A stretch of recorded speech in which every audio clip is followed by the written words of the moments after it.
पड़ेगा, को बता सकते हैं या नहीं बता सकते हैं? अगर आपने सवाल किया है तो अनिल जी बताइए, क्या जवाब है आपके पास? वो एक एरिया के बारे में पूछ रहे हैं, कोई एक एरिया ऐसा है जहां पर आप बहुत अच्छा मुजाहरा करने जा रहे हैं?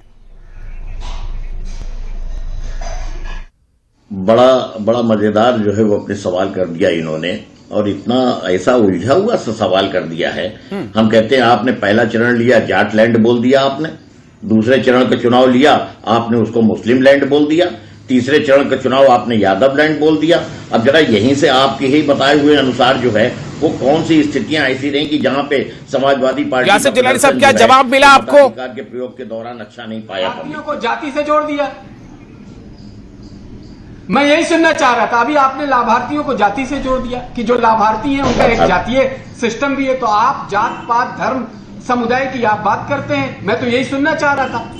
आप जो पश्चिमी उत्तर प्रदेश से आपने शुरुआत करी है कि जाटलैंड से जोड़ दिया, तो आप ही लोग तो कहने वाले हैं। आपने पिछली बार राहुल गांधी को अपना दोस्त बनाया था, इस बार आपने जेम चौधरी। चलिए, राहुल गांधी का जिक्र आ गया है तो मुझे इस पर हिलाल अहमद साहब का भी तबसरा लेना चाहिए। हिलाल साहब, कैसे देखेंगे आप, क्या ये इस्तिफादा कुनिंदान जिन्हें मुफ्त, यानी सरकार के लफ्जों में मुफ्त राशन दिया जा रहा है, क्या वो वाकई इतनी बड़ी तादाद है कि वो पिछली जमात को फिर से इख्तिदार में लाके बैठा देगी? इसमें सवाल यह होना चाहिए कि इतनी बड़ी तादाद को बेरोजगार कर दिया है। बेरोजगार करने के बाद उनको जो है वो थोड़ा सा राशन दे करके अगर भारतीय जनता पार्टी समझती है कि यहां के लोग उनको वोट कर देंगे, तो वो एक गलतफहमी में जिंदगी गुजार रहे हैं।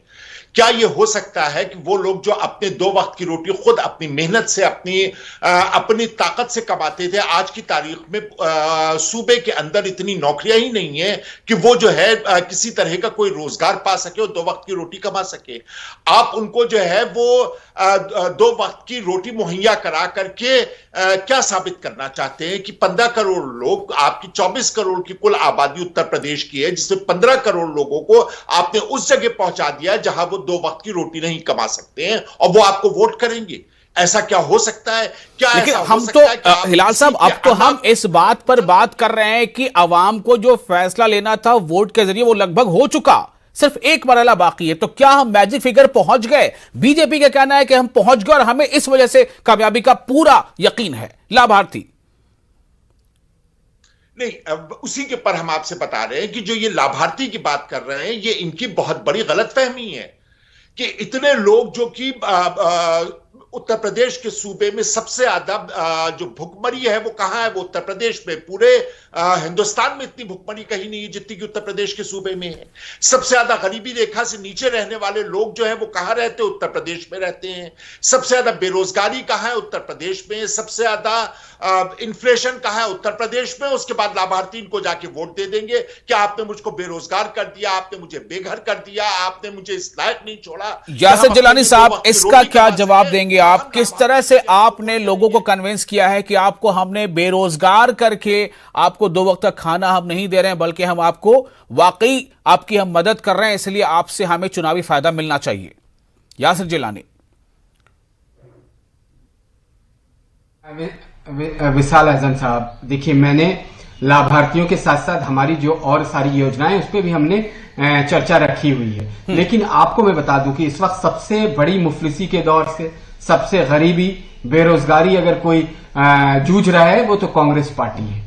कांग्रेस पार्टी को जो अपने ऊपर बीत रही है वो उत्तर प्रदेश की जनता को वो साथ मिला के खड़े होने की कोशिश में लगे हुए हैं।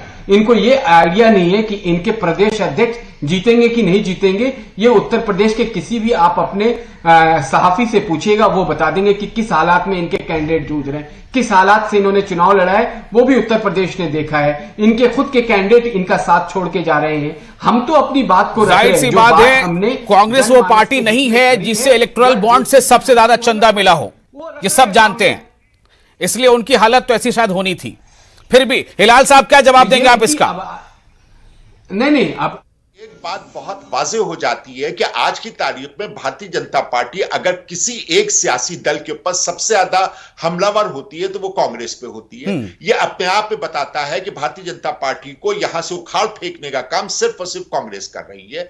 आप कांग्रेस का नाम लीजिए, ये बेबुनियाद उसके ऊपर इल्जामात लगाना, बेसिर पैर की बातें कहना ये शुरू कर देते हैं। ये अपने आप में न सिर्फ भारतीय जनता पार्टी का दिवालियापन दिखाता है बल्कि उनकी घबराहट, बौखलाहट और कांग्रेस से डर दिखाता है। चलिए मैं थोड़ा सा आप शिफ्ट करता हूं, फिर से प्रेम कुमार जी के पास जाऊंगा। प्रेम कुमार जी, बीजेपी ने जिस तरह की मतलब कह सकते हैं कि गोलबंदी की थी, जो समाजी गोलबंदी की थी पिछले इंतखाबात में 2017 में, वो इस बार तो नहीं है उनके पास। और ये जो खास से दो रीजन है, छठा और सातवां, इसमें कहा जा रहा है कि जो ओबीसी है वो इस बार, आप देखिए एक तरफ निषाद है तो दूसरी तरफ विकासशील इंसान पार्टी मुकेश सैनी बीजेपी के साथ एनडीए में, वो बिहार में है और यहां पूर्वांचल में आकर के वो क्या नारा दे रहे हैं कि भाई हम हमारे कैंडिडेट को जिताओ और जहां पर हमें नहीं जिता सकते वहां बीजेपी का हो रहा है। इस तरह की उनकी नारेबाजी हो रही है। एक तरफ आप देखिए कि सुभाषपा जो राजभर है वो इधर नहीं है, उधर चले गए। तो क्या इस बार वाकई ये जो ओबीसी अदर देन मतलब यादव जो ओबीसी है, जिसको कहना पड़ता है, मजबूरी है इस तरह से क्योंकि एनालिसिस होती है, तो क्या वाकई ये बिखर रहा है, ये किसी एक गोलबंदी की शक्ल में अभी नहीं है, ये क्या एक चैलेंज है या पिछली बार जैसे हालात हैं? प्रेम कुमार जी। विशाल जी, पिछले बार और अब में तुलना करें तो बीजेपी के लिए प्लस पॉइंट है कि उन्होंने निषाद को अपने साथ जोड़ा है।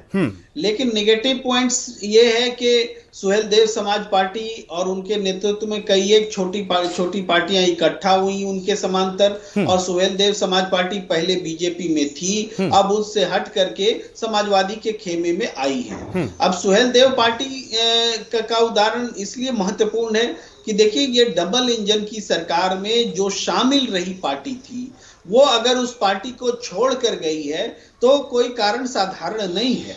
और उसके बाद उसने विपक्ष में संघर्ष किया, छोटे दलों का कुनबा बनाया, तब अखिलेश यादव की समाजवादी पार्टी को विवश किया कि वो उनके साथ में गठबंधन करे।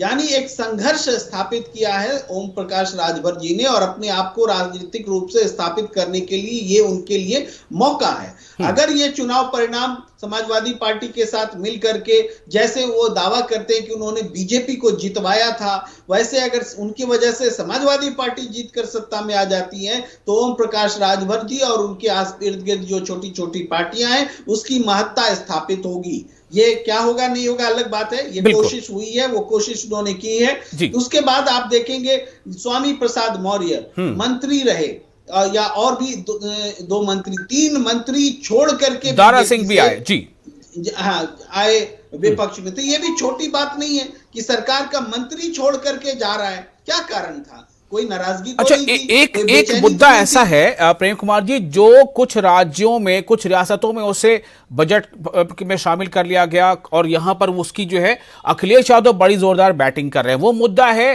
पुरानी पेंशन स्कीम। इसने भी कहीं ना कहीं एक ऐसा ग्रुप, एक तो वो ग्रुप है जिसे नौकरी नहीं मिली तो वो बेरोजगार है, और एक वो जिसे नौकरी के बाद के बारे में जो हालात से वो डरता है कि नौकरी के बाद जो हमारी सुकून की जिंदगी होनी चाहिए उसमें कहीं ना फिर से बेरोजगार हो जाए। प्रियंका जी, मैं जानना चाहता हूं कि ये कितना बड़ा एक ऐसा मुद्दा है या नहीं है, इसी कोई जिक्र तस्करा करना चाहिए, हमें नहीं करना चाहिए? बिल्कुल, देखिए 2-3 तरह के अंडर करंट हैं। हमसे ही सवाल है ना विशाल? हाँ प्रेम कुमार जी, आप ही से फिर मैं जाऊंगा अनिल जी के पास। जी, पहले आपसे इससे रिएक्शन लेना चाहता हूँ। 2-3 अंडर करंट हैं। उसमें से एक अंडर करंट अगर लाभार्थी का है, एक बेसहारा पशुओं से परेशान लोगों का है, तो एक बेरोजगारों और ओल्ड पेंशन स्कीम वालों का है। ओल्ड पेंशन स्कीम से जुड़े हुए लाभुक वर्ग जो है, अगर उनको वापस मिलता है तो 15 लाख लोग हैं। अब 15 लाख लोग और बेरोजगारों का जो पूरी कुनबा जो संघर्ष कर रहा है वो जोड़ करके 30 लाख की संख्या होती है। ये 30 लाख इतनी बड़ी संख्या है कि अगर ये प्रभाव डालते हैं तो भारतीय जनता पार्टी के लिए ये चुनाव वाकई जीतना मुश्किल हो जाएगा। और ये ओल्ड पेंशन स्कीम का जो सपना दिखाया है अखिलेश यादव जी ने, वो सपना जो है कि हम सत्ता में आएंगे तो हम जारी कर देंगे, लागू कर देंगे, चूंकि राजस्थान ने हाल में घोषणा कर दी तो उसके बाद ये उम्मीद और मजबूत हो गई है। बीजेपी ने इससे इनकार किया, महत्वपूर्ण बात ये है, तो इनकार करने से वो और नाराज हैं। ये खुल बस एक छोटा सा इस पर रिएक्शन अनिल मिश्रा साहब का। अनिल मिश्रा साहब, क्या आपको लगता है कि ये चीज आपको फायदा पहुंचाने जा रही है, ओल्ड पेंशन स्कीम?